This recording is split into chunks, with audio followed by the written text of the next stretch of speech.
यहाँ देखिए क्या लिखा हुआ है कि इफ दिस इक्वल टू क्या दिया हुआ है x प्लस आयोटा वाई। हाँ, आयोटा का मतलब हम लोग कॉम्प्लेक्स में आप लोग पढ़े होंगे। आयोटा का मतलब क्या होता है अंडर रूट माइनस वन। समझ रहे हैं? अगर इसका स्क्वायरिंग बोथ साइड करेंगे तो क्या होगा, आयोटा स्क्वायर इक्वल टू कितना हो जाएगा माइनस वन। हाँ, आयोटा इक्वल टू क्या हो गया under root minus one, iota square equal to कितना हो गया माइनस वन। समझ रहे हैं? अब इसको सॉल्व करते हैं, x और y का क्या करते हैं वैल्यू फाइंड आउट करते हैं ना। तो इसके ऊपर क्या लगा लेते हैं हम लोग, क्या करते हैं प्लस माइनस और प्लस कर लेते हैं। समझ गए? प्लस माइनस प्लस कर देते हैं। तो यहाँ से क्या हो जाएगा 6 iota is equal to 6 iota और क्या हो गया ये कवर और ये कवर हुआ। यहाँ से कितना हो जाएगा 3 आयोटा प्लस 3 हो जाएगा, 3 आयोटा प्लस 3 क्या हो जाएगा 3 आयोटा और क्या हो जाएगा प्लस 3। और यहाँ क्या हो जाएगा सर माइनस 3 आयोटा होगा प्लस 3 आयोटा होगा, प्लस 3 आयोटा होगा। हाँ, प्लस 3 माइनस माइनस क्या हो जाएगा प्लस 3 आयोटा और ये कवर हो गया और ये कवर हो गया। यहाँ कितना आ जाएगा 4 और ये क्या है कितना आ जाएगा 4 और अच्छा यहाँ क्या है 4 प्लस 20 4 प्लस 20 और यहाँ से कितना हो जाएगा प्लस 1। ये कवर और ये कवर हो गया। यहाँ से कितना हो जाएगा 12 और माइनस 60 आयोटा। हाँ, 12 minus 60 iota is equal to x plus iota y। यहाँ से कितना हो जाएगा 18 आयोटा का स्क्वायर हो जाएगा, 18 आयोटा का स्क्वायर। क्वेश्चन में कुछ गलती दिखा दी माइनस 30 है यार, क्या माइनस 6 है क्वेश्चन कुछ लगता है गलती लिखा गया है। क्वेश्चन में ऑप्शन गलत दिया सर, माइनस से गलत दिया। चेक करते हैं इसको। कितना हो जाएगा 18 आयोटा स्क्वायर और यहाँ से कितना हो जाएगा प्लस 18 आयोटा। यहाँ से कितना हो जाएगा 24 72 आयोटा। यहाँ से कितना हो जाएगा प्लस 12 और minus 60 iota is equal to x plus iota y। हाँ, यहाँ से कितना हो जाएगा आयोटा स्क्वायर का वैल्यू कितना होता है माइनस 1। यहाँ माइनस 18 हो जाएगा और यहाँ पे कितना हो गया माइनस 18 आयोटा और 72 आयोटा कितना हो जाएगा 90 आयोटा और यहाँ कितना हो गया माइनस 60 आयोटा। हाँ, क्वेश्चन ही गलती हो गया। हाँ, आंसर जो मिलाने वाले वो क्वेश्चन यहाँ से कुछ गलती लिख दी है। आंसर जो आएगा वही सही आंसर। हाँ, जो आंसर आ जाएगा वही आंसर सही हो जाएगा ना। यहाँ कितना होगा 90 आयोटा 90 आयोटा कहाँ से आएगा इससे और माइनस 60 आयोटा ना और माइनस 60 आयोटा और प्लस 12 यही है ना प्लस 12 इज इक्वल टू कितना हो जाएगा x प्लस आयोटा y। यहाँ से कितना हो जाएगा यहाँ से कितना हो जाएगा माइनस 30 आयोटा और माइनस 18 और प्लस 12 क्या हो जाएगा माइनस 6। सही है ना, माइनस 6 हो जाएगा ना, माइनस 6 इज इक्वल टू क्या हो जाएगा x प्लस आयोटा y। तो यहाँ से इसको क्या लिख सकते हैं, इससे कंपेयर करते हुए क्या लिख सकते हैं x तो आयोटा किसके साथ होगा यानी कि y का वैल्यू हो जाएगा। तो इसको इस तरह लिख सकते हैं minus 6 plus 30 iota is equal to x plus iota y। ये हो गया, ये बात समझ में आ रहा है क्या लिखे। तो इसके मतलब क्या हो गया सर, इसको अगर कंपेयर करते हैं तो x का वैल्यू कितना हो गया माइनस 6 दिख रहा, x का वैल्यू माइनस 6 देयरफॉर क्या हो गया x का वैल्यू माइनस 6 और y का वैल्यू कितना हो गया 30। कंपेयर करेंगे तो हाँ अच्छा ऑप्शन में पिछले कि यहाँ पर कुछ मिस प्रिंट कर दिया हम लोग। हाँ, इस वजह से आंसर नहीं मिल पाया। ये जो ऑप्शन लिखा हुआ था हम लोग यहाँ पर कुछ गलती कर ली। हाँ, क्वेश्चन तो हमारे बहुत सही करते हैं। तो ये आपका आंसर हो गया। हाँ, ये आपका आंसर हो गया। हाँ, आप लोग नोट कर लीजिए।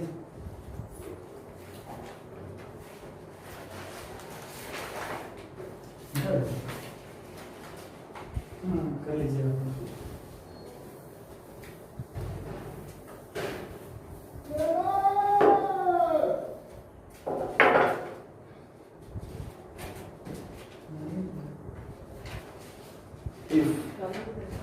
Delta equal to 1 minus sine theta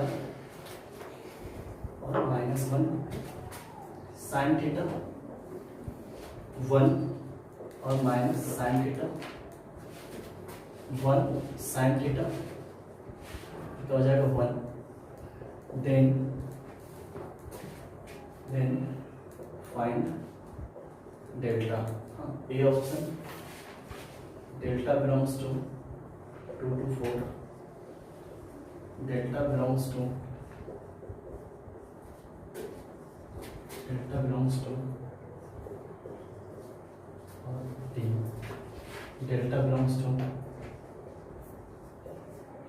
ये डेल्टा का वैल्यू निकालने के लिए बोला। कि डेल्टा इक्वल टू आपका ये दे रखा है। डेल्टा का वैल्यू निकालने बोला है। हम लोग क्या करेंगे, फिर से इसको क्या करेंगे, प्लस माइनस प्लस लगा लेते हैं।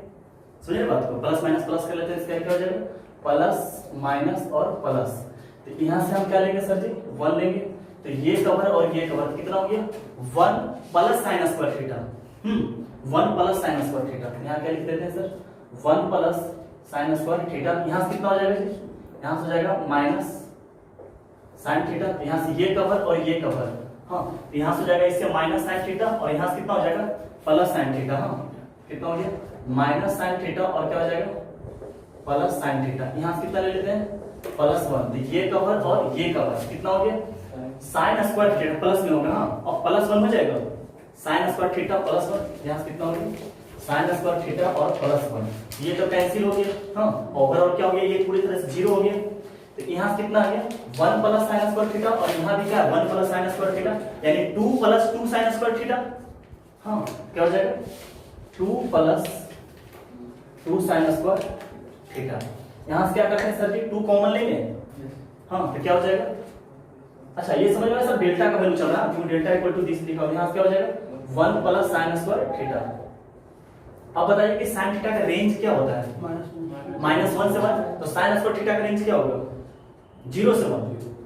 समझ रहे हैं, 0 से 1 होता है साइन स्क्वायर थीटा का रेंज। तो कितना हो जाएगा, 2 1 प्लस साइन स्क्वायर थीटा का रेंज कितना हो गया, 0 से 1। हाँ, 0 से 1 क्लोज ब्रैकेट के साथ। हाँ, आप पढ़े होंगे क्लोज ब्रैकेट ओपन ब्रैकेट। यहाँ से कितना हो जाएगा, ये तो 2 बाहर रहेगा। यहाँ कितना हो जाएगा, 1 प्लस 0 कितना हो गया, क्लोज ब्रैकेट के साथ। हाँ, 1 प्लस 0 कितना हो गया, 1। हाँ, सब ट्रिगो में पढ़ाया। हाँ, 1 प्लस 1 कितना हो गया, 2। अब क्लोज ब्रैकेट पड़ेगा। हाँ, क्लोज ब्रैकेट ओपन ब्रैकेट क्या होता है आप लोग जानते हैं ना। यहाँ से क्या हो जाएगा, 2 कर लेंगे कितना हो जाएगा, यहाँ से मल्टीप्लाई करते हैं 2, और यहाँ कितना हो जाएगा, 4। हम लोग का आंसर हो गया। समझ रहे सर, आगे बढ़े।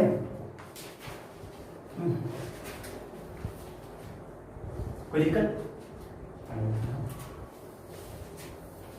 ये प्रॉपर्टीज ऑफ डिटरमिनेंट।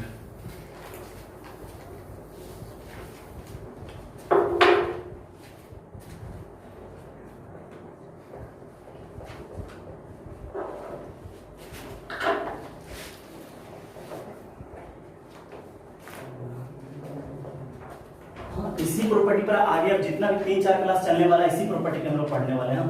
7 प्रॉपर्टी होता है, इसके बाद सिर्फ क्वेश्चन ही क्वेश्चन है। एक से एक क्वेश्चन सब मिलेगा। इसी पर पूरे चैप्टर डिपेंड करता है। समझ रहे, तो हम लोग इसका फर्स्ट प्रॉपर्टी पढ़ते हैं। फर्स्ट प्रॉपर्टी क्या कहता है, हाँ, कि the value of determinant, the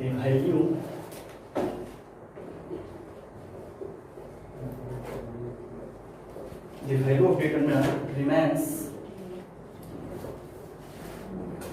same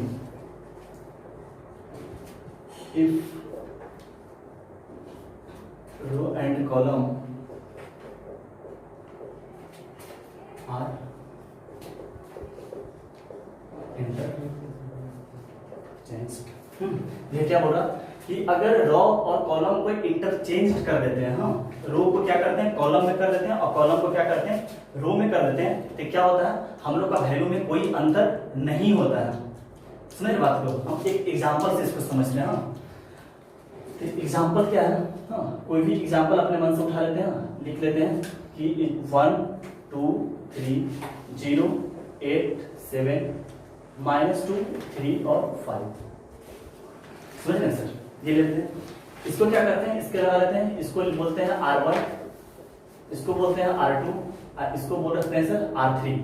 हाँ, ये अपना क्या हो जाएगा सर, C1, ये क्या हो गया C2, और ये क्या हो गया C3।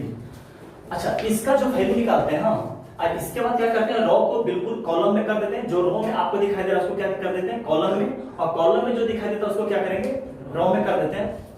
हाँ, तब पर भी वैल्यू आपका जो डिटरमिनेंट बनेगा उसका वैल्यू भी क्या होगा, जो पहले गिवन डिटरमिनेंट का वैल्यू था वही क्या होता है, ट्रांसपोज डिटरमिनेंट का भी वैल्यू वही होगा। हाँ, ट्रांसपोज किसको बोला जाता है कि अगर सारे रो को कॉलम में कर देते हैं और कॉलम को क्या करते हैं, रो में कर देते हैं, तो इस प्रोसेस को क्या बोलते हैं, ट्रांसपोज ऑफ डिटरमिनेंट।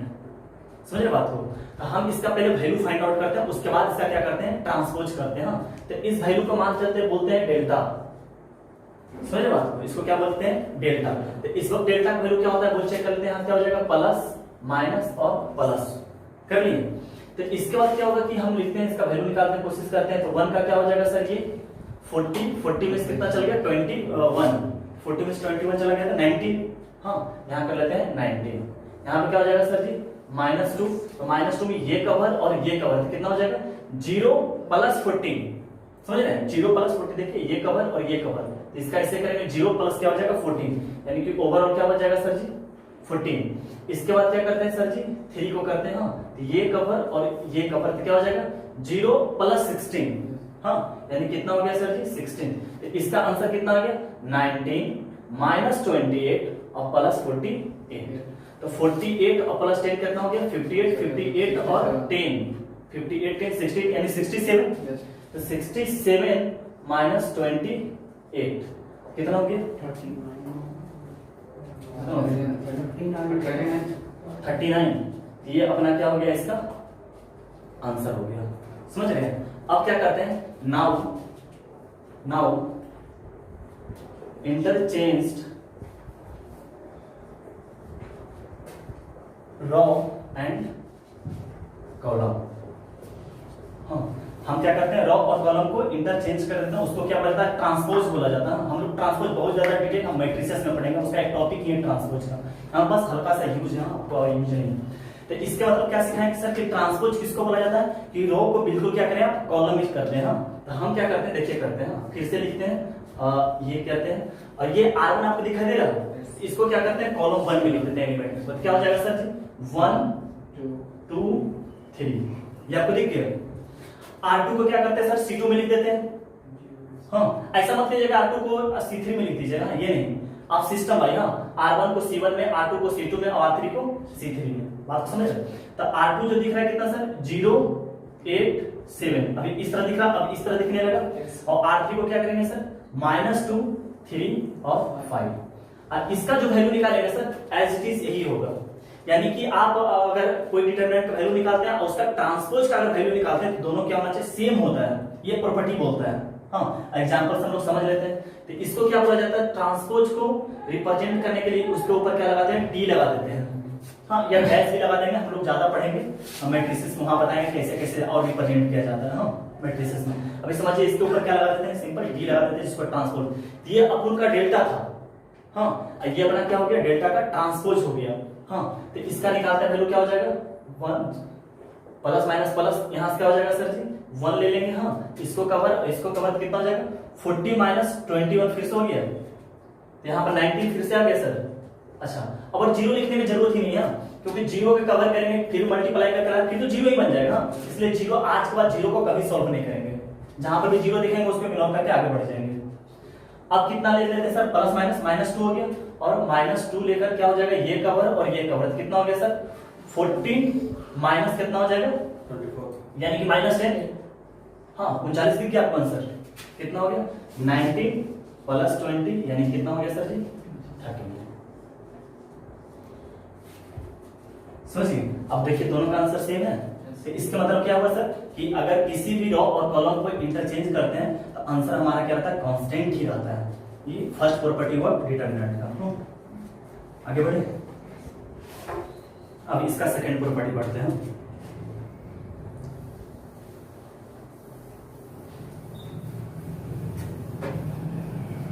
हाँ, तो प्रॉपर्टी से सारा आगे आने वाला जो क्वेश्चन है वो सारा प्रॉपर्टी से ही पड़ेगा।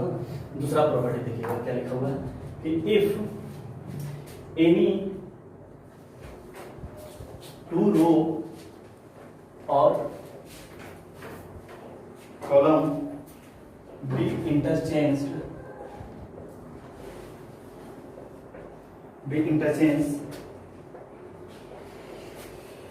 the value of determinant is change sign only. अच्छा, इस बार जो हम पहला प्रॉपर्टी लिए थे उसमें क्या कहते हैं कि बिल्कुल रॉ को क्या कर दिए थे, कॉलम में चेंज कर दिए थे। इस बार क्या बोला कि किसी भी दो रो के लें या कॉलम के लें और उसको इंटरचेंज करते हैं तो सिंपल हमारा केस में चाहिए होता है साइन में अंतर हो जाता है।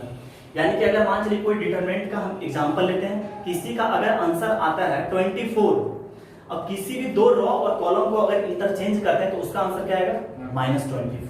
इसके मतलब ये प्रॉपर्टी का मतलब ये होता है, समझ रहे बात को। सिर्फ दो, उसमें क्या कहते हैं 3 रो था तो तीनों के इंटरचेंज कर दिए थे तो उसको बोला जाता है ट्रांसपोज। यहाँ पर नहीं, सिर्फ दो को अंतर करना है, या तो दो रो को करें या दो कॉलम का करें। इसका मतलब ये कदापि नहीं हुआ कि रो को कॉलम में कर दें और कॉलम को रो में कर दें, नहीं, कॉलम को कॉलम में इंटरचेंज करें और रो को रो में इंटरचेंज करें। एग्जांपल हम लोग समझते हैं यहाँ पे ना।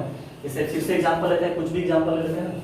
जैसे एग्जांपल लिए क्या सर, लेते हैं फिर से 5 -7 4 0 8 3 2 1 9। समझ रहे सर। इसको फिर से हम क्या बोलते हैं, डेल्टा बोल रखते हैं हम। इसका वैल्यू फाइंड आउट करते हैं। इसको क्या बोला जाएगा सर, R1, इसको बोला जाएगा R2, इसको बोला जाएगा R3, इसको बोला गया C1 C2 और ये क्या हो जाएगा सर जी, C3 हो गया। हाँ, तो इसका हम लोग वैल्यू फाइंड आउट करने के लिए क्या करेंगे, प्लस माइनस प्लस ले लेंगे। यहाँ पर कितना हो गया सर, 5 ले लेते हैं। हाँ 5, इसका क्या हो जाएगा, ये कवर कितना हो गया, 8 9 जा 72 और -3 यानी कि 69। हाँ, आप लोग कैलकुलेशन करते रहिएगा। यहाँ पर क्या हो गया, +7 हो जाएगा माइनस और ये कवर यानी कि 0 -6 यानी कि -6 और +4 ये कवर और ये कवर कितना हो जाएगा, 0 -16, यहाँ -16 हो गया। हाँ 69 5 जा कितना हो जाएगा, 9 5 जा 45 और 4 30 यानी कि 345, सही है ना। 9 5 जा 30। हाँ यहाँ पर कितना हो जाएगा, -22, यहाँ पर क्या हो गया -48। कितना आता है सर, सॉल्व करके बताइए इसको। हाँ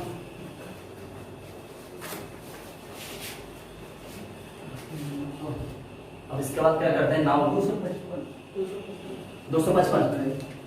हाँ आप लोग कर लीजिएगा। यहाँ कितना आ गया, 255।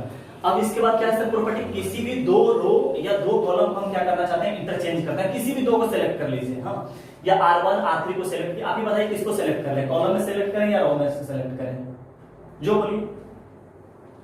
अरे बोलो अपना जो मन करता है, रो में करते हैं। R1 R3 को ले लेते हैं। हाँ तो क्या करते हैं, किसी दो का ही चेंज करना है सबको। अगर सबको रो को पूरे कॉलम में कर दिया, कॉलम को रो में कर दिया, तो वो फर्स्ट प्रॉपर्टी हो गई। हाँ किसी दो को, यानी क्या करते हैं sir, R1 goes to R3, हाँ और R3 goes to R1। इसको goes to पढ़ा जाता है या tends to पढ़ा जाता है। इसका मतलब क्या हो कि R1 को R3 में दिखा देते हैं और R3 को R1 में दिखा देते हैं। तो हम लोग का क्या बन जाएगा कि R1 कहाँ पर दिखाई देगा सर, R3 में, और R3 कहाँ दिखाई देगा, R1 में, और R2 एज इट इज जहाँ है वहीं पर रहने देते हैं। समझ रहे, किसी दो को चेंज करना, यानी कि यहाँ फर्स्ट में क्या आ जाएगा सर, 219। क्लियर है, 219 हो गया। इसको जो लिखा हुआ वही 083 और यहाँ पर क्या सर, जो फर्स्ट है R1, इसको क्या करते हैं R3 में दिखा देते। कितना हो जाएगा, 5 -7 और 4। और इसका जो वैल्यू आएगा, हाँ आपको पहले से पता होना चाहिए कि -255 होना चाहिए। समझ रहे हैं, सिर्फ ओनली साइन में चेंज होता है। यहाँ करते हैं सर प्लस माइनस प्लस, समझ रहे हैं। तो क्या आ जाएगा सर, यहाँ से 2 लेते हैं तो यहाँ से क्या हो गया, यहाँ से 32 और +21, हाँ यानी 53 हो ना, 32 और 21, हाँ तो माइनस माइनस प्लस हो गया ना ये। हाँ ये 2 टाइम्स यहाँ पर कितना आ गया, इसको इससे किए ना 32 और +21, हाँ 53, यहाँ पर -1, ये कवर कितना हो गया 0 और -15, हाँ तो कितना हो गया -15 और यहाँ से लेते हैं +9, तो क्या हो गया ये कवर तो यहाँ 0 और माइनस यानी कि -40, सही है। तो यहाँ से कितना हो जाएगा सर, कहाँ पे, यहाँ पे उसके इधर 48 की जगह यहाँ पे कितना आएगा सर,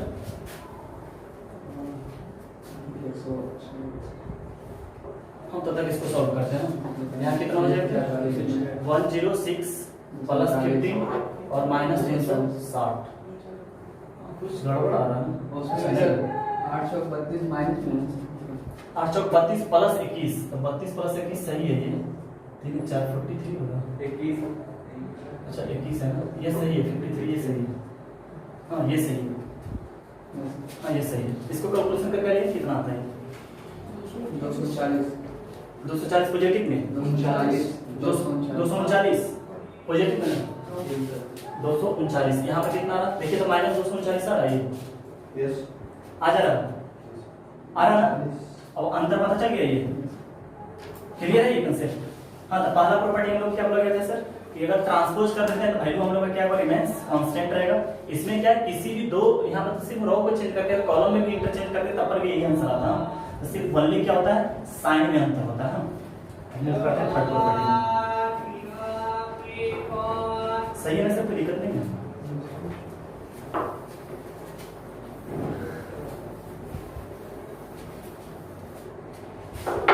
थर्ड प्रॉपर्टी इसका, इफ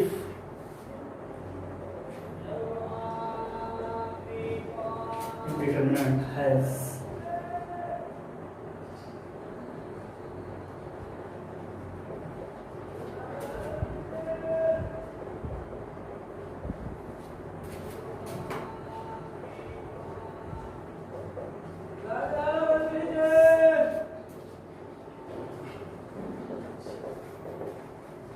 देखिए थर्ड प्रॉपर्टी क्या कह रहा कि किसी भी डिटर्मिनेंट का अगर दो रो या दो कॉलम अगर सेम हो जाता है, एलिमेंट दोनों क्या हो जाता है, सेम होता है, तो answer will be always zero.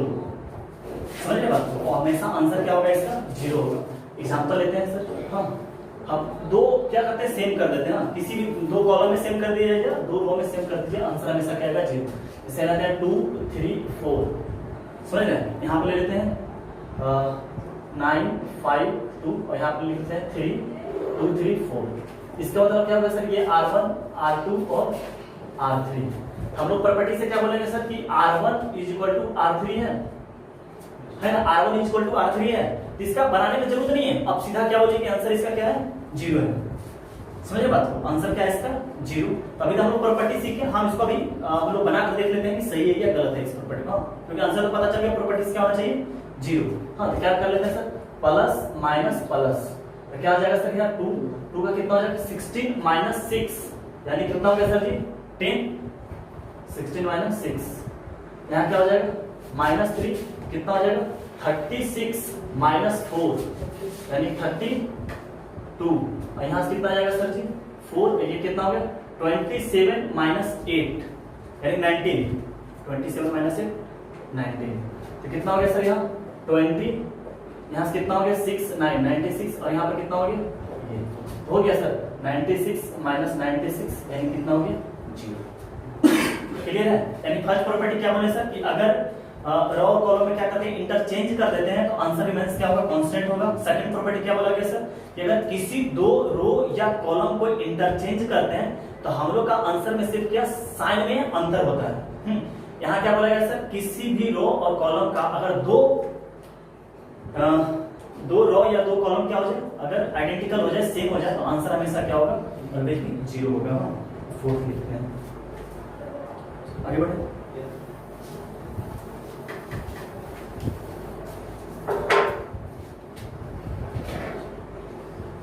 If all element of any row or column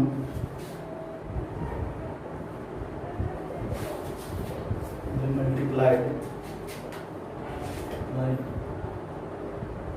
same number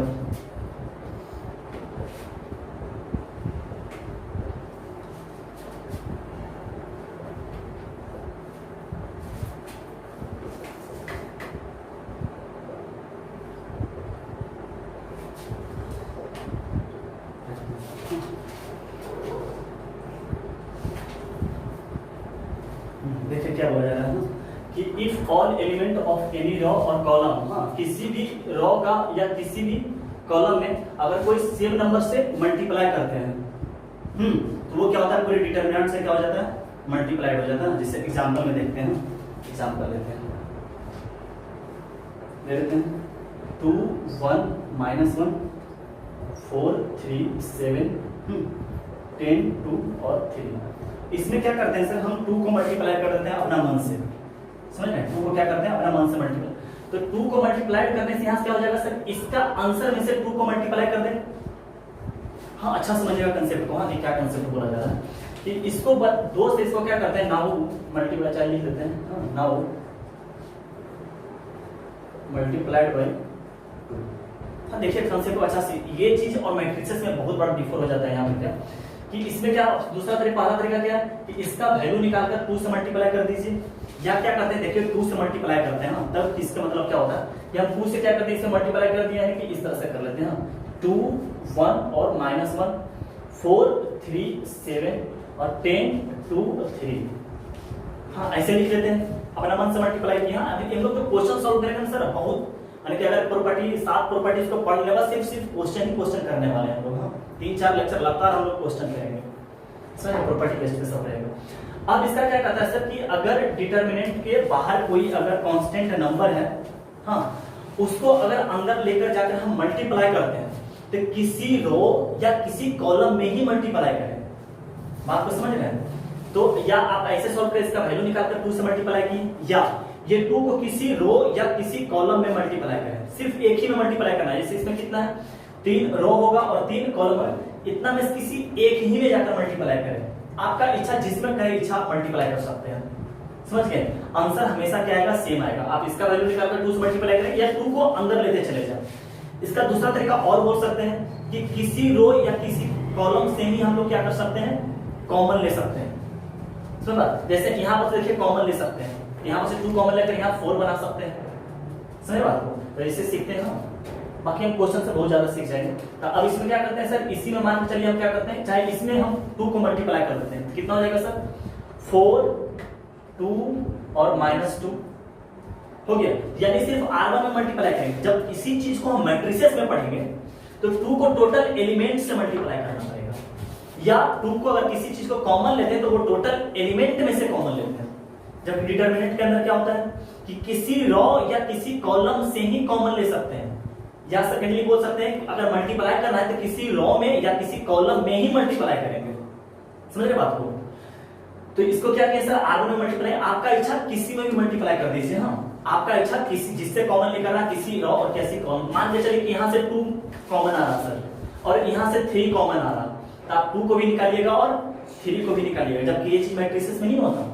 matrices में अगर 2 को मल्टीप्लाई करना है अंदर ले जाते हैं तो सब में मल्टीप्लाई हो जाएगा, अगर कॉमन लेना है तो सब एलिमेंट में से कॉमन लेना होगा। ये चीज डिफर समझ रहे हैं मैट्रिसेस और डिटरमिनेंट के अंदर। हाँ ये बात समझ गया, 2 किसी एक ही से मल्टीप्लाई करेगा, यही बोलना चाह रहा थ्योरी थी। हाँ हम लोग यही समझना चाह रहे। यहाँ कितना हो जाएगा सर, इसमें 2 मल्टीप्लाई कर दी, बाकी एज इट इज उसी तरह क्या करेंगे हम लोग लिख लेंगे। कितना हो जाएगा सर, अब 4 3 7 और 10 2 और 3। तो आप सर इसका वैल्यू निकालकर इससे मल्टीप्लाई करते हैं या 2 को अंदर लेकर जाकर सॉल्व करते हैं, दोनों का आंसर क्या आएगा, सेम आएगा। हाँ इस पे ज्यादा सॉल्व करने की कोशिश नहीं करते हैं सर, टाइम ज्यादा बर्बाद होगा। आप बात मान लीजिए, बोल रहे हैं तो विश्वास कर लीजिए, हम लोग क्वेश्चन में ही सब डिटेल सीखेंगे। हाँ और कॉमन लेना तो एक एग्जांपल और दिखा लेते हैं कॉमन लेकर। मान के चलिए कि लिखा हुआ है 8 16 24, यहाँ पर आ जाता है 1 2 और 3, यहाँ पर लेते हैं 0 3 4। समझ सर, अब दिख रहे हैं सर कॉमन कहाँ से आ रहा, R1 से आ रहा कॉमन। हाँ तो क्या करते हैं सर जी, 8 को क्या कर लेते हैं, कॉमन ले लेते हैं। हाँ जबकि अगर मैट्रिसेस में ये चीज करते तो पूरे में से कॉमन लेना पड़ता, तो मान लीजिए इसमें कॉमन लेना था तो 1/8 2/8 कर देते हैं। बात को समझ में आ रहा, यहाँ करते हैं 8 को कॉमन लेने से यहाँ क्या हो गया 1। आंसर बड़ा तेजी से बताइएगा, जिसका माइंड अगर काम कर रहा होगा आंसर बड़ा इसका तेजी से बताइए, क्या हो जाएगा सर 1 2 3 1 2 3 0 3 0। इसका आंसर क्या होगा सर 0 0। 8 into 0 0। क्यों सर, रीजन इज व्हाट कि R1 इज इक्वल टू क्या हो गया सर R2। प्रॉपर्टी थर्ड के अनुसार हम इसको क्या कर लेंगे, अगर 2 रो या 2 कॉलम क्या होता है सेम हो जाता है, आंसर विल बी 0। क्लियर है 4 प्रॉपर्टी सर, आगे बढ़े।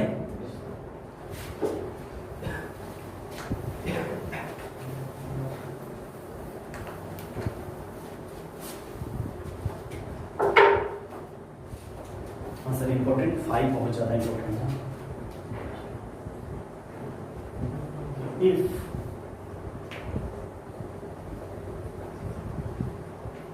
if each element of any row and column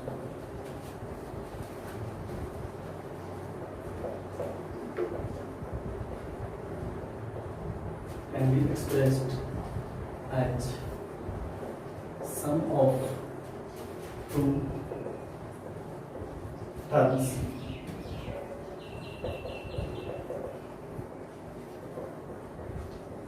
indeterminate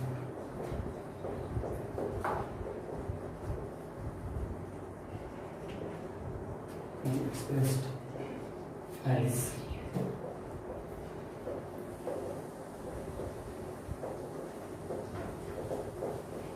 बहुत इंपॉर्टेंट क्वेश्चन है सर, इसको एक IIT क्वेश्चन पूछ सका है, वो भी करवा देते हैं।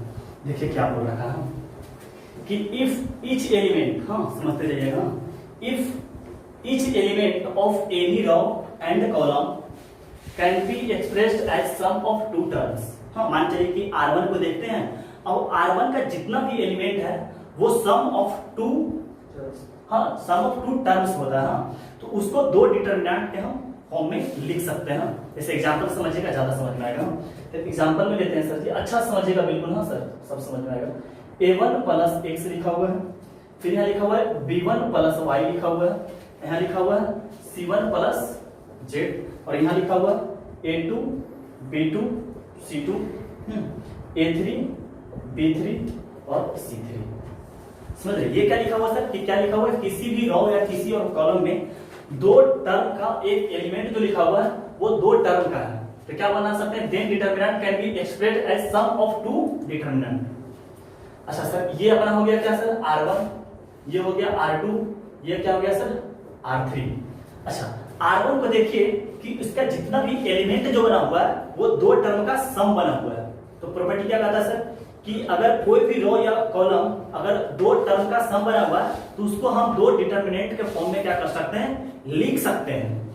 अच्छा यहां पर जो ब्रेक होगा सर वो किसके रिस्पेक्ट में ब्रेक होगा, R1 के रिस्पेक्ट में ब्रेक होगा। ये बात समझ रहे हैं कि R1 के रिस्पेक्ट में ब्रेक होगा, क्यों, क्योंकि R1 के पास ही टर्म में दो एलिमेंट का क्या है, दो टर्म का क्या है, सम है। हम क्या करते हैं सर R1 के रिस्पेक्ट में इसको क्या करते हैं, ब्रेक करते हैं। समझ गए, तो now we break, now we expressed लिख देते हैं, now we expressed with respect to R1।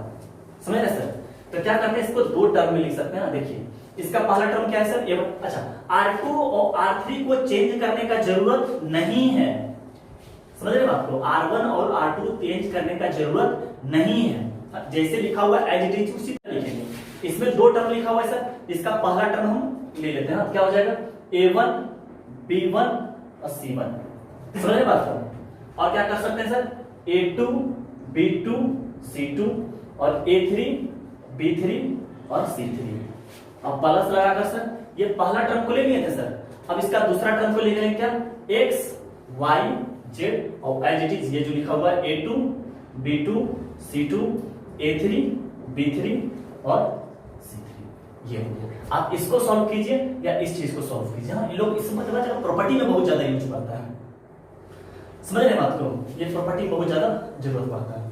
Clear है सर, क्लियर है, आगे बढ़े। अच्छा दूसरा तरीका कि आप देखिएगा कि अगर ऐसे लिखा हुआ तो ऐसे लिख सकते हैं, अगर ऐसे लिखा हुआ तो ऐसे भी लिख सकते हैं, उसको समझते हैं। आप इसमें देखिए कि जो दोनों डिटरमिनेंट जो लिखा हुआ है इसमें कॉमन चीज क्या है, कॉमन चीज ये है कि दोनों का R2 और R3 सेम है और R1 दोनों का क्या है सर, अलग अलग है। हाँ तो आप क्या कर सकते हैं, R1 के रिस्पेक्ट में आप फिर इसको इस फॉर्म में लिख सकते हैं। समझ रहे बात को, R1 के फॉर्म में इसको क्या कर सकते हैं, वो लिख सकते हैं। आगे बढ़े, अब एक एग्जांपल इसी तरह लेते हैं कि इस फॉर्म में लिखा हुआ है।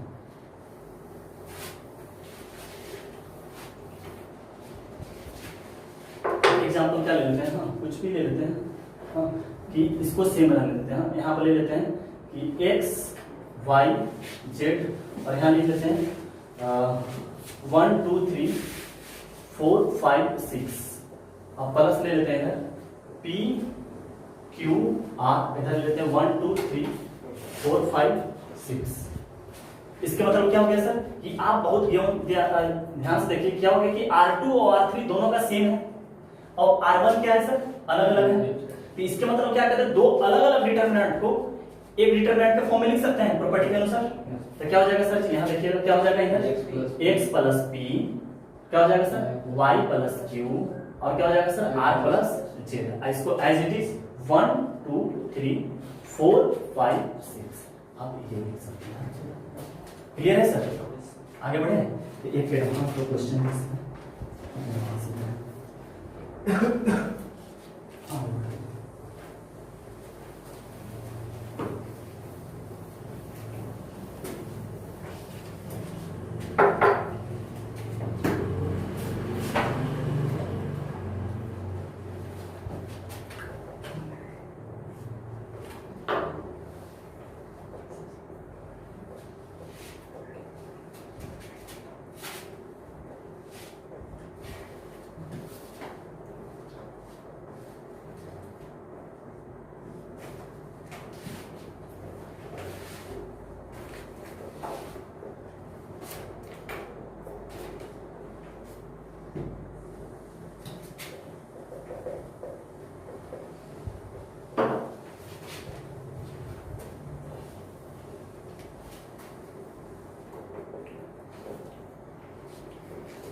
इसको सॉल्व करना। सिग्मा का मतलब समझते हैं सर कि दो टर्म के बीच में क्या होना चाहिए सम का साइन होना चाहिए। हाँ ये सब आप लोग जानते हैं समझ बात।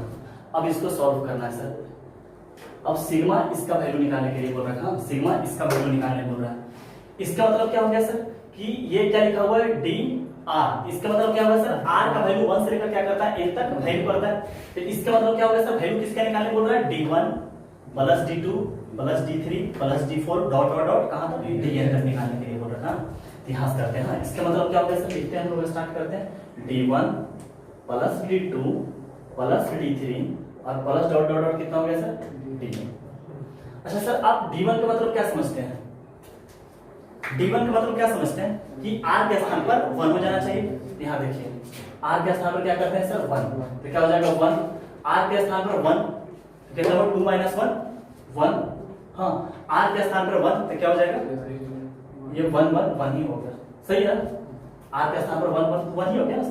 हाँ 1 ही हो गया। यहाँ क्या हो जाएगा सर x y z क्योंकि ये तो r पे डिपेंड ही नहीं कर रहा x y z और ये भी r पे डिपेंड नहीं क्या करेगा n प्लस 1 डिवाइडेड बाय 2। यहाँ क्या हो जाएगा n स्क्वायर यहाँ क्या हो जाएगा n 3n minus 1 divided by 2 plus. अच्छा सर देखिएगा अब क्या होगा सर r के स्थान पर सर 2 2 2 लिख दें तो r के स्थान पर 2 r के स्थान पर 2 लिखते हैं कितना हो जाएगा 3 दिख रहा है कितना हो जाएगा 3 r के स्थान पर 2 लिखते हैं कितना हो जाएगा सर 4। हाँ बाकी एज इट इज ये सब तो r पे डिपेंड ही नहीं कर रहा एज इट इज लिखा। आप ध्यान से देखते जाइएगा आप स्टेप बाय स्टेप मुझे बताते जाइएगा कि सर ये स्टेप कीजिए फिर ये स्टेप कीजिए। हाँ और यहाँ पे क्या हो जाएगा sir n plus 1 divided by 2 n square n into 3n minus 1 divided by 2।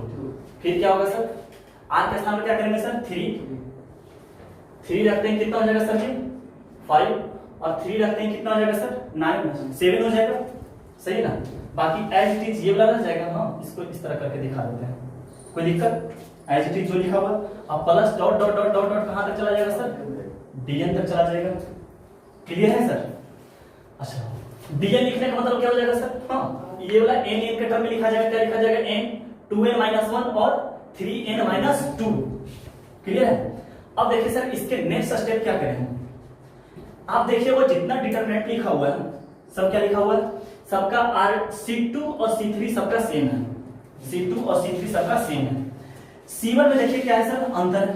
तो हम जो भी सिखाए थे 2 टर्म के लिए सिखाए थे तो अब बोलते हैं क्या कि कितना भी टर्म रहे सबको क्या करेंगे एक डिटरमिनेंट के फॉर्म में लिख सकते हैं।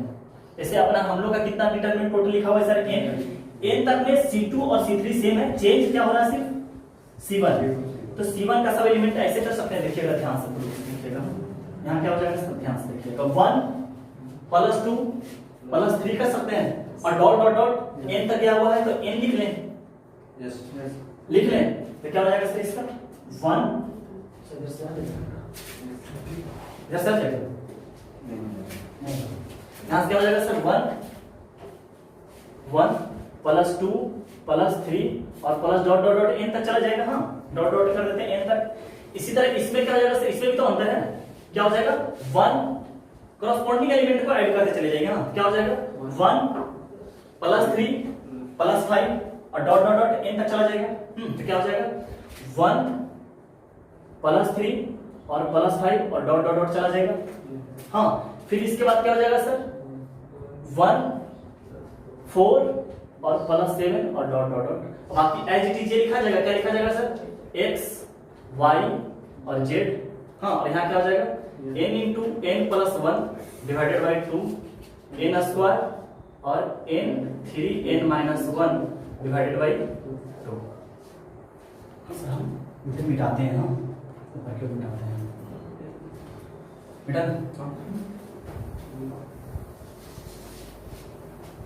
अब देखिएगा सर, ये AP का सम है 1 plus 2 plus 3 dot dot dot n तक क्या होता है n into n plus 1 divided by 2। इसी तरह देखिए क्या है सम ऑफ ऑड नंबर है। हाँ, तो इसका क्या हो जाता है n स्क्वायर हो जाता है। हम लोग सीरीज सीक्वेंस में टोटल पढ़ा रखे हैं ये सब। हाँ, आइए क्या है तीन इस समय AP में चल रहा है सकते हैं। हाँ, सब जैसे क्या आप बता देते हैं, नोट करके समझ लीजिएगा। ये टोटल AP में चल रहा है। Sn का फॉर्मूला क्या होता है n by 2 2a plus n minus 1 into d। हाँ, तो टोटल देखिए 1 प्लस 2 प्लस 3 है। हाँ, यानी कि n तक गया हुआ तो टोटल एलिमेंट कितना हो गया n बाई 2 हो गया। 2 1 मतलब क्या हो गया 2 इंटू 1। हाँ, तो कितना हो जाएगा 2 ही रह जाएगा। और n माइनस 1 इंटू डी भी तो 1 ही है, डी भी तो 1 ही है। तो कितना हो गया यहाँ से 2 और क्या हो जाएगा n बाई 2। यहाँ पे कितना हो गया n और प्लस 1 हो जाएगा यहाँ से n प्लस 1। यहाँ से क्या लिख सकते हैं हम, लिख सकते हैं n into n plus 1 divided by 2। इसके स्थान पर लिख सकते हैं सर 1 प्लस 2 प्लस 3 का स्थान पर n into n plus 1 divided by 2 लिख लें। तो क्या हो जाएगा सर, यहाँ लिख लेते हैं n into n plus 1 divided by 2। अब यहाँ देखिए सर क्या है 1 plus 3 plus 5 dot dot dot. तो क्या कर लेते हैं सर, इसका पहला नंबर क्या हो गया सर 1। हाँ, तो कितना हो जाएगा n बाई 2। यहाँ तो 2 ही रह जाएगा सर क्योंकि n का स्थान पर 1 ही है। यहाँ पर क्या आ जाएगा सर n माइनस 1 और d कितना है सर 2 d कितना है 2। यहाँ कितना हो जाएगा सर n बाई 2 और कितना हो जाएगा 2 और यहाँ 2n और माइनस 2। तो 2 से 2 कैंसिल हो गया, सिंपल 2n बच गया। 2 से 2 कैंसिल हो गया, सिंपल क्या आ गया n स्क्वायर। सर जी यहाँ पर हम n स्क्वायर भर सकते हैं। हाँ, अब यहाँ पर क्या आ जाएगा सर, यहाँ भी देख लेते हैं क्या आ जाता है। हाँ, यहाँ पर क्या हो जाएगा n बाई 2 एक स्थान पर क्या हो जाएगा सर 1 ही हो जाएगा, यानी कि यहाँ पर तो 2 ही रह गया। और n माइनस 1 इंटू 3 हो जाएगा सर। यहाँ से क्या हो गया sir n by 2 2 3n minus 3। यहाँ क्या हो जाएगा 3n माइनस क्या हो जाएगा सर n बाई 2 और यहाँ क्या हो जाएगा 3n माइनस 1। तो क्या हो गया n 3n minus 1 divided by 2 कितना हो जाएगा 3n माइनस 1 और n डिवाइडेड बाई 2 ये है। अब बाकी एज इट इज ये लिख लेते हैं, क्या हो जाएगा सर x y z और यहाँ क्या हो जाएगा n into n plus 1 divided by 2। यहाँ पर क्या है सर n स्क्वायर और यहाँ पर क्या n 3n minus 1 divided by 2। इसका आंसर क्या होगा सर 0। क्यों सर C1 और C3 क्या हो गया आप लोगों को बराबर हो गया। तो इसका आंसर क्या हो जाएगा 0 और लिख लेंगे C1 is equal to C3। समझ में आएगा सर अच्छा तरीका से, क्लियर है। आगे बढ़े।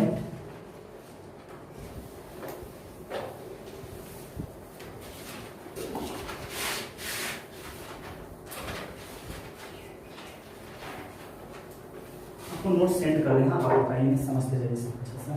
अब प्रॉपर्टी नंबर 5, प्रॉपर्टी नंबर कितना हो गया सर 5 का करवा देते हैं। प्रॉपर्टी नंबर 6 बहुत ही आसान है और प्रॉपर्टी नंबर 7 बहुत ही टेढ़ा है। वो बहुत ही टेढ़ा है। If all elements of row or column are 0, then value of determinant ये समझ ही रहे कि किसी भी रो या किसी भी कॉलम का अगर टोटल एलिमेंट ही 0 हो जाएगा हम बताए थे कि आप किसी भी रॉ के रिस्पेक्ट में भी सॉल्व कर सकते हैं डिटरमिनेंट का वैल्यू को और कॉलम में। तो 0 हो जाएगा, 0 मल्टीप्लाई समथिंग तो 0 ही हो जाएगा। हाँ तो प्रॉपर्टी हाँ याद रखिए, क्या मान लेते हैं 0 0 0, यहाँ 1 2 3 4 5 6, इसका आंसर क्या हो जाएगा 0। इसके प्लस माइनस प्लस लगा किसी भी करके क्या कीजिएगा 0 ही हो जाएगा। सिंपल R1 R2 R3 किसी में भी रह सकता है, C1 C2 C3 किसी में भी रह सकता है। अगर एलिमेंट टोटल 0 हो जाता है तो उसका वैल्यू क्या हो जाएगा 0 हो जाएगा। ये प्रॉपर्टी नंबर 6 था। प्रॉपर्टी नंबर 7 अगर आपको समझ में आ जाता है सर, हाँ तो बहुत खुशी की बात है। हाँ समझ में आ जाता है। इसके बाद सिर्फ जो क्वेश्चन स्टार्ट होगा सर, तो 2 3 4 लेक्चर सिर्फ क्वेश्चन ही क्वेश्चन चलेगा, और एक से एक बढ़कर क्वेश्चन आएगा। उसके बाद ही आप लोग बुक बनाएंगे। हाँ आर एस हम बोल देंगे, जब बनाने का रहेगा हम बोल देंगे बनाने के लिए। प्रॉपर्टी नंबर 7 समझिएगा, सिर्फ समझिएगा सर, कुछ पूछिएगा मतलब। हाँ जब अंत कर देंगे उसके बाद कंफ्यूजन रहता है तब पूछ लीजिएगा। हाँ इसका लिखते हैं कि the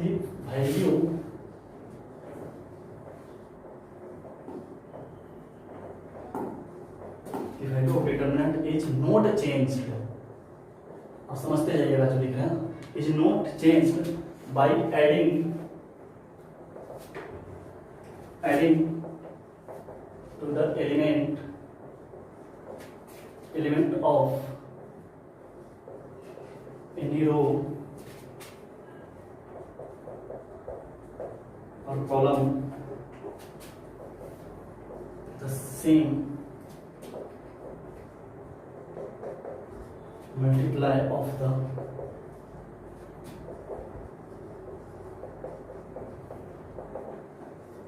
corresponding elements of any other row। देखिए क्या लिखा हुआ कि the determinant is not changed by adding to the element of any row और column the same multiply of that. हाँ बकर पर लिखा हुआ है तो छोड़ दीजिए, हम लोग समझते हैं क्या लिखा हुआ, उसके बाद ही बताते हैं क्या लिखा हुआ। ऐसे फिर ही नहीं आ पाएगा। हाँ हम लोग लेते हैं एग्जांपल के तौर पर हम कि डी का वैल्यू जो लिखा हुआ है, क्या लिखा हुआ है A1 B1 C1 A2 B2 C2 A3 B3 और C3। ये सर अपना क्या हो गया sir R1 R2 R3 C1 C2 C3। इसको सर अच्छा समझ लिया, सबसे इंपॉर्टेंट प्रॉपर्टी यही सब, बाकी सब बकवास था। हाँ बकवास नहीं बोला जा सकता बट बकवासी था, इसके कंपेयर में सब बकवासी था। हाँ अब इसका क्या बोले करते हैं, इसको कुछ इसमें चेंजिंग करते हैं। आप जब क्वेश्चन बनाइएगा, हाँ जब आप बुक बनाइएगा क्वेश्चन बनाइएगा तो उसमें क्या बहुत सारा प्रॉपर्टी का यूज पड़ता है कि इसको काश ये मल्टीप्लाई कर देते थे ये हो जाता है, ये मल्टीप्लाई कर देते थे ये हो जाता है, ये मल्टी आपका बहुत सारा क्वेश्चन एराइज होगा आपके माइंड में। हाँ आप वो कर लीजिएगा, वैल्यू में कोई अंतर नहीं आता। इस बात को हम प्रूफ भी करेंगे, सिर्फ बोलेंगे सिर्फ प्रूफ भी करेंगे। हाँ तो हम क्या करना चाहते हैं सर कि मान चलिए क्वेश्चन बना हुआ, आपको ऐसा फील होगा कि R1 में कुछ चेंजिंग अगर कर देते हैं तो ये वैल्यू आ जाता है, समझ? तो हम लोग चेंजिंग कर ही लेते हैं। आप सिर्फ ये समझ लीजिए सर, हाँ आप टोटल जो इसका क्लियर हो, जितना ज्यादा क्वेश्चन अटेम्प्ट कीजिएगा उतना ज्यादा आपको क्लियर होते चला जाएगा थ्योरी को। हाँ थ्योरी नहीं भी क्लियर होता तो कोई बात नहीं, सिर्फ समझ लीजिए कि क्या कैसे बोला जा रहा है, क्यों चेंज कर रहे हैं नहीं कर रहे हैं। हाँ हम क्या चाहते हैं सर, कभी जरूरत पड़ेगा R1 में भी चेंजिंग होने का, कभी R2 में भी चेंज हो सकता है, कभी R3 में C1 C2 कुछ भी चेंज हो सकता है। बट अभी हम क्या करेंगे, R1 को क्या करेंगे चेंज करना चाह रहे हैं, सही बात। तो हम लिखेंगे हम लोग क्या चाह रहे हैं सर, R1 को क्या करना चाह रहे हैं चेंज करना चाह रहे हैं, तो लिखेंगे R1 goes to, इसका मतलब क्या हुआ सर goes to या tends to, समझ रहे goes to या tends to, इसका मतलब क्या R1 को हम चेंज करें। तो आप बात ध्यान रखिएगा कि जो इसको चेंजिंग करना चाह रहे हैं सर, जिसको आप चेंज करना चाह रहे हैं सर्वप्रथम उसी को आप यहाँ पे लिखिए, समझ गए बात को।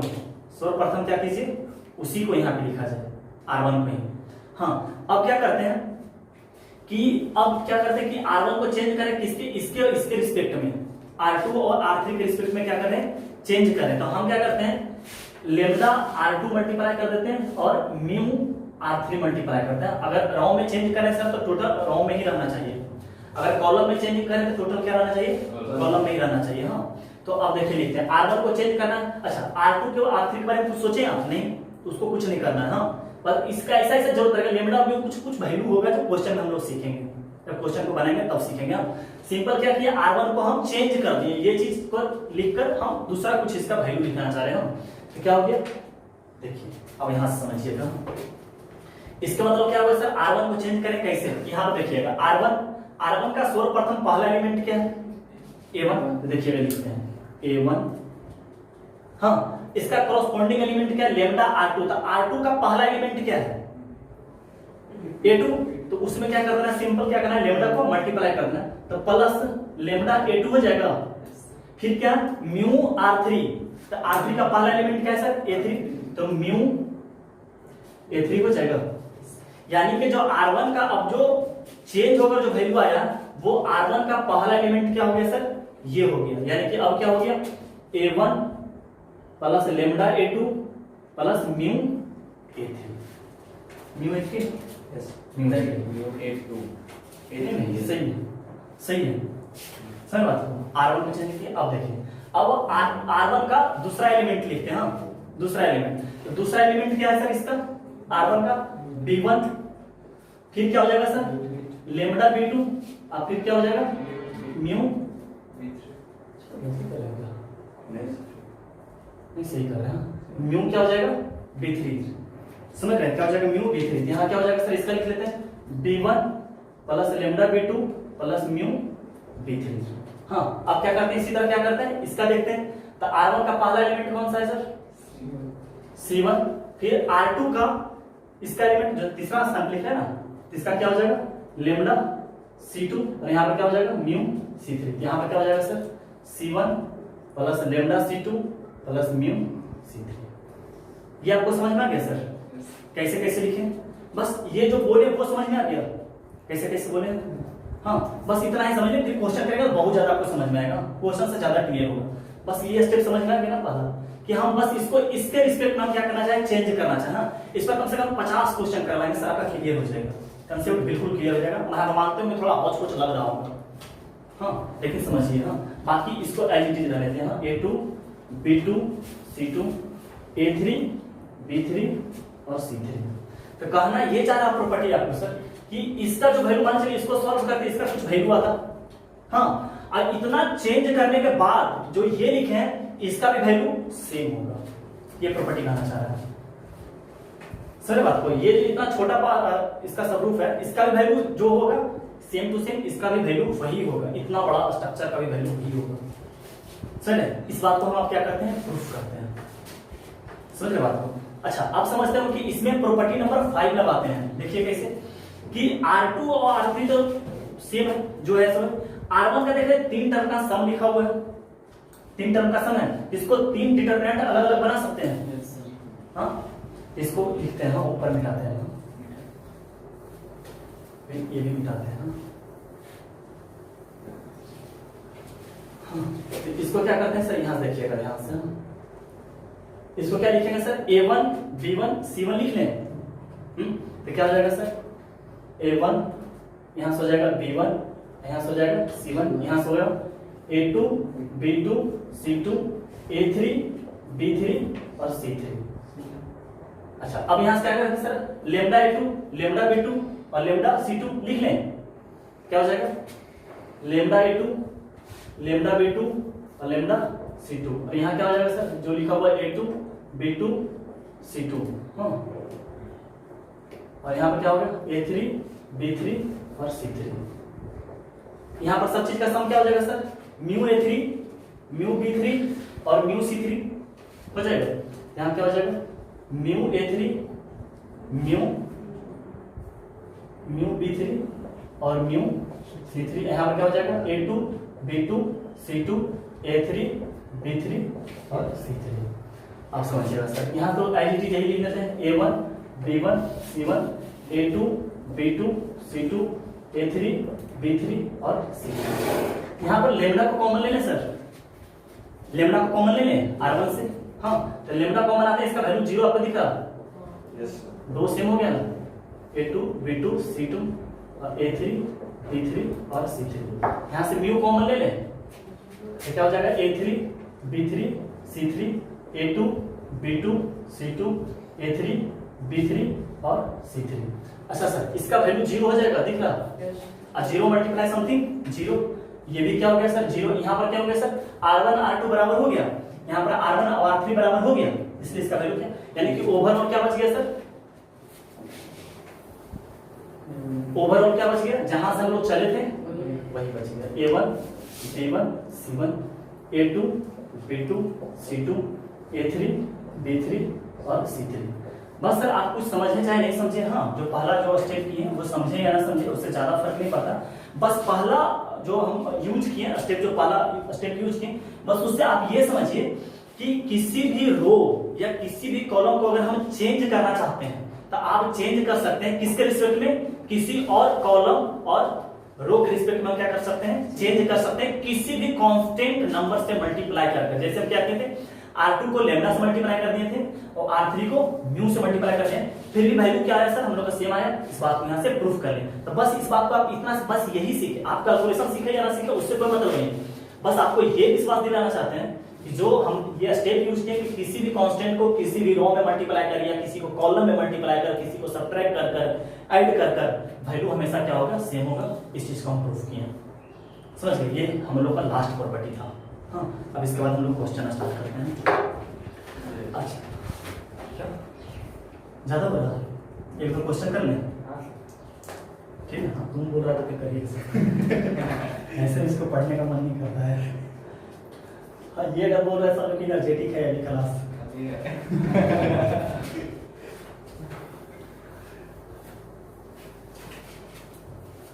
आप लोग नोट जरूर बनाइएगा सर, हम पीडीएफ को मैं सेंड कर दें आपको। अच्छा बनाते हुए चलो जाओ, एक सर मेथड देख लीजिएगा, मेथड हम ये कैसे कैसे सॉल्व कर रहे हैं। पहला मेथड सर कि ज्यादा से ज्यादा क्रिएट कीजिए प्रॉपर्टी का अंदर, जो क्वेश्चन सॉल्व करेंगे ज्यादा से ज्यादा क्रिएट करेंगे, जीरो करने की कोशिश करेंगे। हाँ जीरो करने से फायदा क्या होगा सर, उसको सॉल्व ही नहीं करेंगे, मेरा डिटरमिनेंट में अगर जीरो आ जाता है उसको सॉल्व करने की जरूरत नहीं, इसलिए हम लोग ज्यादा से ज्यादा क्रिएट क्या करेंगे, जीरो। हम लोग कॉमन लेना चाहते हैं, जितना ज्यादा कॉमन लेंगे, 1 2 3 क्वेश्चन करेंगे सर, उसके बाद हम अलग क्लास बंद कर लेंगे। तो क्या था, क्रिएट जीरो,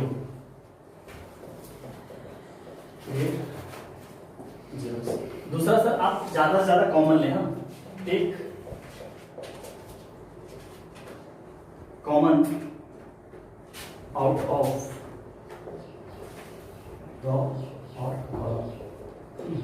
कॉमन। तीसरा सर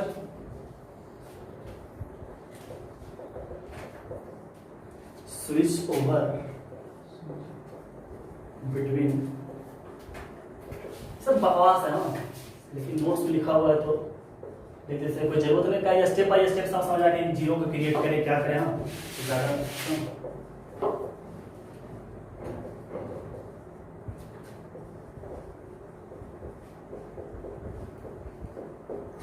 तो थ्योरी से मतलब नहीं, हम लोग मिटाते हैं इसको। हम लोग क्वेश्चन से सब समझते हैं सर, तो बहुत इजी से सर हम लोग हाई लेवल तक जाएंगे। अब सिर्फ क्वेश्चन ही क्वेश्चन है, बहुत मजेदार आने वाला। थ्योरी पोर्शन पूरी तरह समाप्त हो गया, अब 4-5 लेक्चर के बाद थ्योरी का पोर्शन मिलने वाला है, सिर्फ क्वेश्चन ही क्वेश्चन करते जाएंगे हम। ठीक है सर, आगे बढ़ते हैं। बहुत आप लोग क्रिटिकल सिचुएशन से आप लोग निकले हैं थ्योरी पढ़ते हैं, बोर हो जाता है थ्योरी पढ़ते, लेकिन इसका थ्योरी बहुत मजेदार था। हम लोग क्वेश्चन करते हैं सर, क्वेश्चन लिखा हुआ है, so that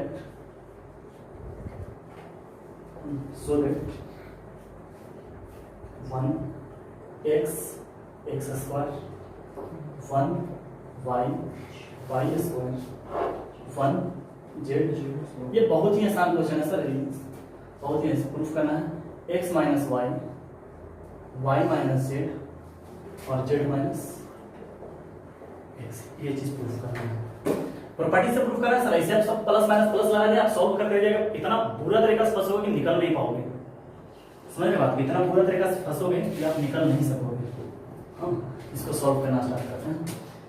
इस टाइप का क्वेश्चन बनाने के लिए सर आपको 2 चीज का ध्यान रखना पड़ेगा। पहली बात की, आप जब 2 3 4 5 क्वेश्चन कर लेंगे ना, उसके बाद 1 1 आप देखिएगा ना, तो आपके मन में ना लड्डू फूटना स्टार्ट हो जाएगा।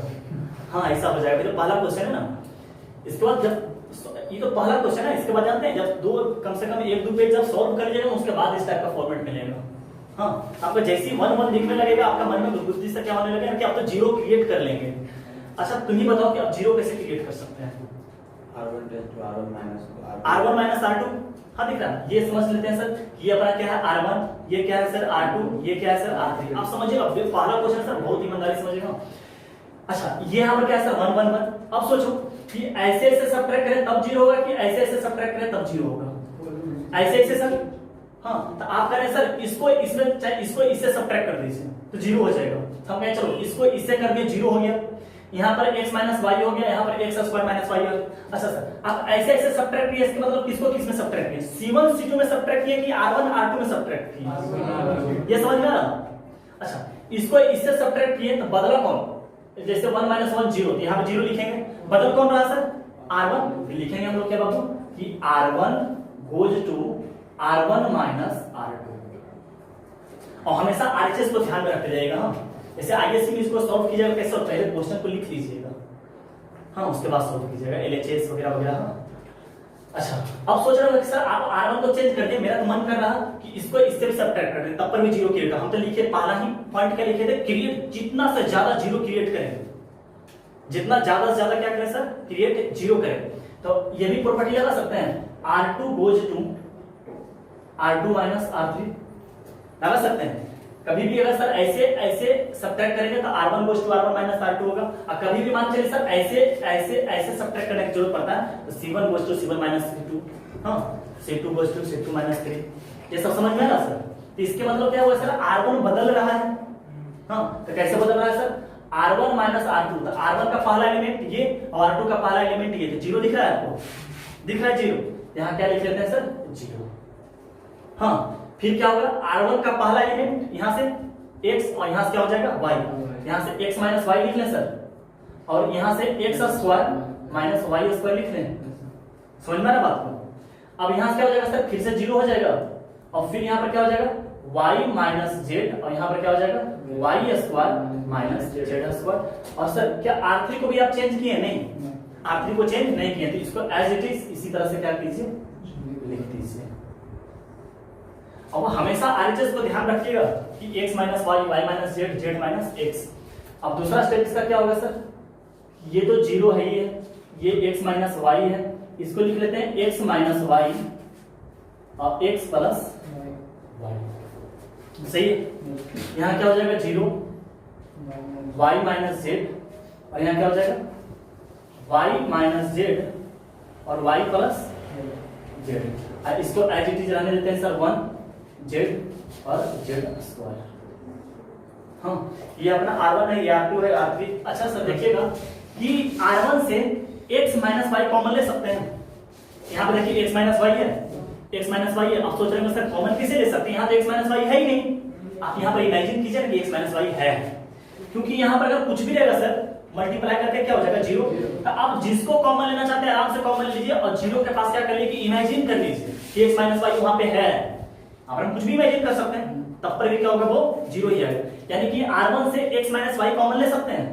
हाँ तो लेते हैं R1 से क्या कर लेते हैं, x माइनस वाई को क्या कर लेते हैं कॉमन ले सकते हैं। हाँ अच्छा R1 से x माइनस वाई कॉमन, इसी तरह R2 से क्या कॉमन ले सकते हैं y माइनस जेड कॉमन ले सकते हैं। हाँ इसको पास यहाँ क्या कर लेंगे कि इमेजिन कर लेंगे वहां पर y माइनस जेड है, यहाँ क्या हो जाएगा सर जी y माइनस जेड हो जाएगा। हाँ और R3 से कुछ कॉमन लिया नहीं जा सकता, फिर लिख देते हैं यहाँ पे 0 ही रह जाएगा सर, यहाँ पे क्या रह जाएगा सर 1, और यहाँ पर क्या बच जाएगा सर x प्लस वाई। यहाँ पर क्या रह जाएगा सर 0, यहाँ पे 1, और यहाँ पे क्या रह जाएगा सर y प्लस जेड। यहाँ पे क्या हो जाएगा सर 1 जेड और जेड स्क्वायर। समझ गए? अब हम लोग क्रिएट कर लिए 0। अब इसको ब्रेक करते हैं। हम बोले थे डिटरमिनेंट को हम 6 प्रोसेस से सॉल्व कर सकते हैं किसी भी रो या किसी भी कॉलम में। तो आज फिर से बताते हैं क्या कि जिस तरफ से आपको नंबर ऑफ जीरो ज्यादा मिले उसी के रिस्पेक्ट में सॉल्व कीजिए, उससे मनोवांछित फल मिलेगा।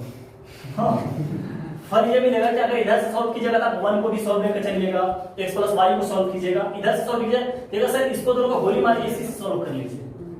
गलती बोले तो इसके ऊपर क्या रहता है सर प्लस, तो अब इधर नहीं बढ़ेगा ना, इससे नहीं सॉल्व करेंगे माइनस और प्लस। ठीक है सर इन दोनों का आप छोड़ दीजिए, इसी से सॉल्व कीजिए, आंसर आ जाएगा क्योंकि 0 मल्टीप्लाई समथिंग तो 0 ही हो जाएगा। हम लोग का क्या होगा x minus y, y minus z. हाँ और यहाँ क्या हो जाएगा सर 1 ले लेते हैं। हाँ 1 को ये कवर होगा सर और ये कवर होगा, दिख रहा ये और ये कवर होगा तो क्या हो जाएगा सर, y प्लस जेड, इसका मल्टीप्लाई इससे, हाँ, और इसका मल्टीप्लाई इससे माइनस करके, तो माइनस एक्स और माइनस वाई हो जाएगा सर। समझ में आ गया बात? यहाँ से y और y कैंसिल होते नजर पड़ रहा है आपको सर। यहाँ से ओवरऑल क्या आ गया sir, x minus y, y minus z, और यहाँ से z माइनस एक्स दिख गया सर।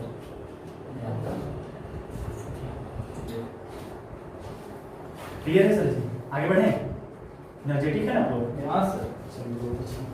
शिवम का आवाज निकलता तो बहुत खुशी मिलता है।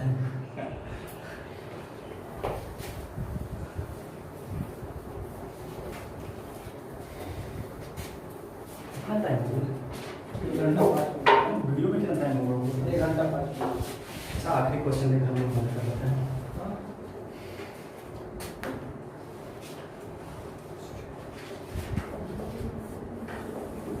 So that 1 1 1 x y z x cube y cube और z क्यूब, इधर प्रूफ करना है x minus y, y minus z,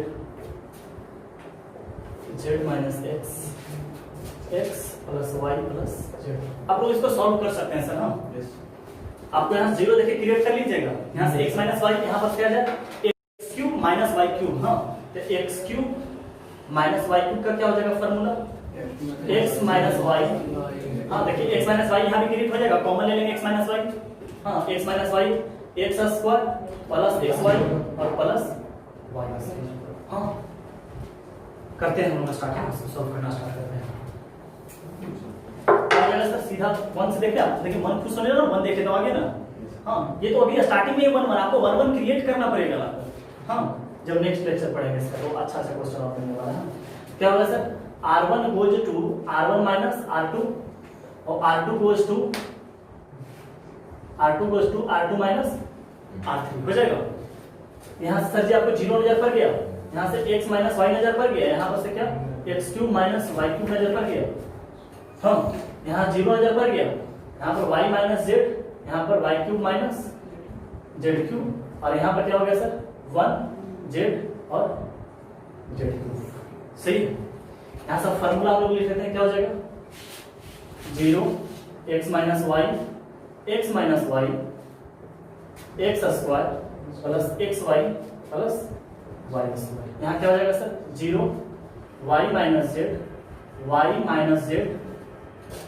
y square plus y z plus z square, और यहाँ पर एज इट इज जो लिखा हुआ है